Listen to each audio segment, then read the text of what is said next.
Greetings everybody and welcome to another video. Today you might be expecting JP news. It hasn't happened quite yet. As you can see, there's a little tease, an inkling of a tease on screen, but I'm not doing the JP news because the JP news technically isn't fully up yet.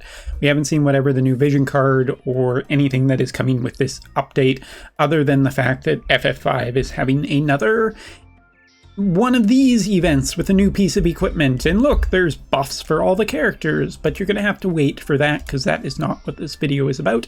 This video is specifically about this, the global news, which, why does it always show up so weird on my screen? Oh well. I mean, there it is. There's a preview of it. And I'm going to be talking about it today without that. And so let's get into it. Because I do think that there is some important stuff to talk about here in the vanity of regrets from JP players. So, as such, the big news is that you are getting Vinera, the new version of Vinera, who I actually don't have, so I can't show her off a ton, but I faced against her a lot recently, so I feel well versed enough to speak on her. And then we have the Final Fantasy XIV vision cards, which are worth talking about as well. More in the vanity of regret. Seriously, am I gonna? No, almost. No, although that would have been really funny. I'm trying to find one Vinera really just quickly on here. I mean, normally you see a Riku and a Vinera. Okay, that's not bad. Yeah. This is a good example. So checking out right here, we got a Vinera without even her own actual equipment. I mean, whatever. Let's just talk about her.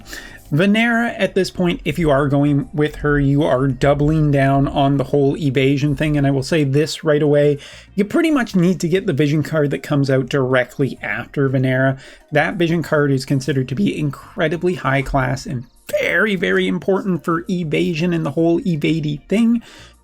And you pretty much have to have Riku at this point. I don't think that older evasion characters are truly going to cut it in terms of like how much you are investing of having to have gotten the Riku vision card, and now Vinera and the Vinera vision card, even though it is, both of these things are permanent. You could potentially get them later.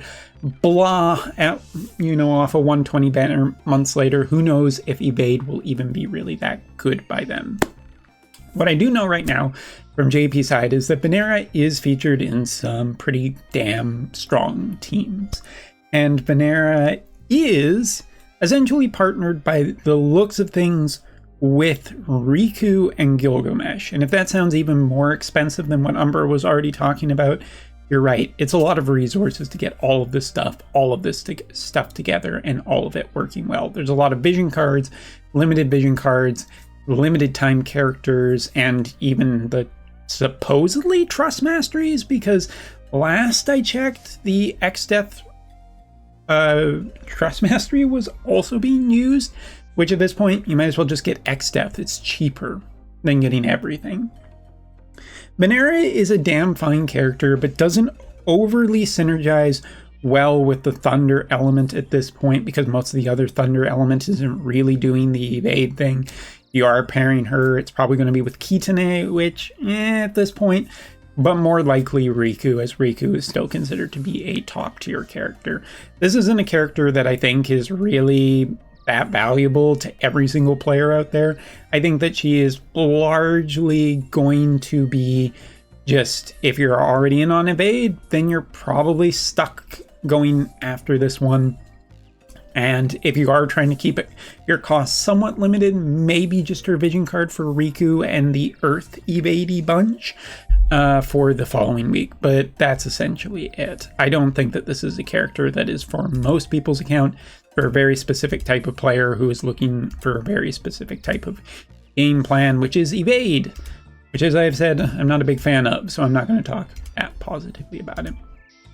What I am going to talk about as well is this, because I actually think that this is the more interesting talking point for this week, 2 vision cards, Legacies, and what is this one called? Dawn Trail. Of course, it's the title of the frickin' expansion.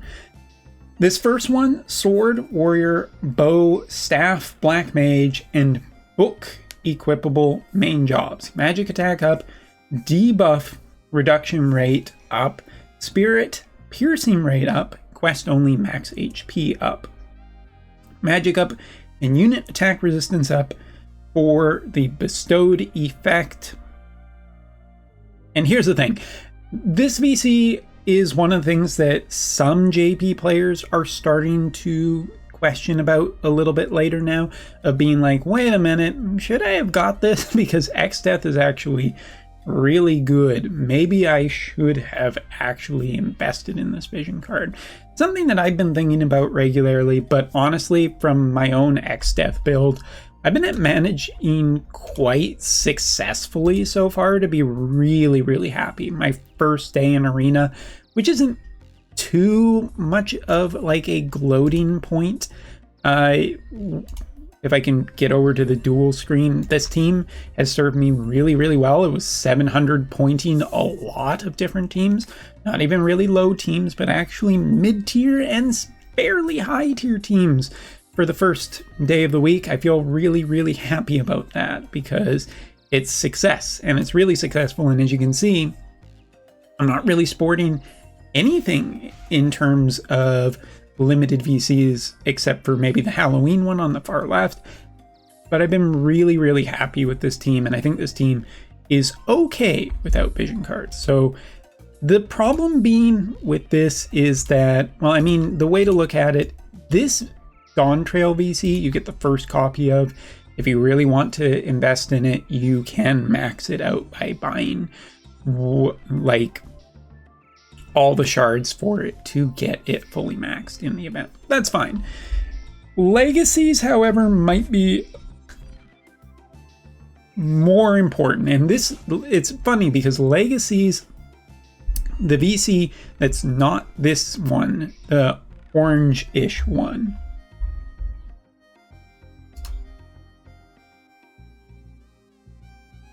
hold on, Umbra's having just a conflict of, I have to probably show this off.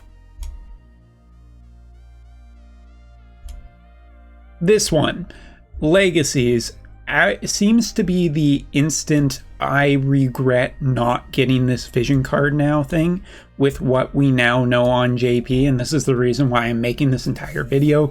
Vinera is a whatever to me. Dawn Trail is also kind of a, yeah, I mean, if you're planning to go with X-Death and you feel like you need another Black Mage VC, not bad, not a bad investment.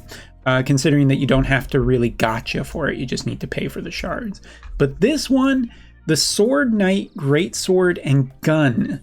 As it turns out, Yuna and the new Mont are pretty damn good together. And Sword Knight, Cypher, there's, you know, others in that Knight-based class.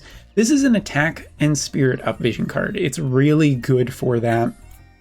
Also, magical damage reduction for wider attack area, and critical hit rate up for guild battles only, and attack up and accuracy up, as well as max HP. Well, okay, those are Thancred and Ishtola, whatever. But honestly, I think that this VC is the JP players regret one, especially if you are interested in light as an element and what light is doing with the new version of Mont.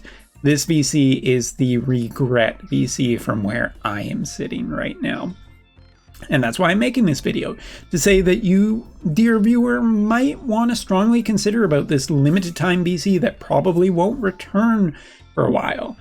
This is the whole point of this video. I could care honestly less about Vinera, but whatever. So yes, that is really why I'm talking about this. Be careful about skipping this vision card because there's a good chance that you will just not see it again for a really long time. Now, to round out this video, just to get it over 10 minutes so YouTube is happy and you can say that Umbra did a bunch of shit. Well, let's talk about Thancred and Ishtola really quickly. Not really too much to talk about Ishtola. Happy she got some bonuses. I saw her a little bit in limited time events for JP. Was rather underwhelmed with her, so everything is just kind of continuing as per usual. Didn't think she was that incredible. Think there are better, limited cost options a lot of the time. But hey, I'm happy that my cat girl has gotten upgrades, and thumbs up to that, because she's fun to use and she's really, really easy to build over the course of the 14 event, because you can get all of hers for free basically. You can build her up very, very quickly with all the shards you get, and then you can just use her for, I don't know, selection quest or whatever, and that's fine. All right, Thancred.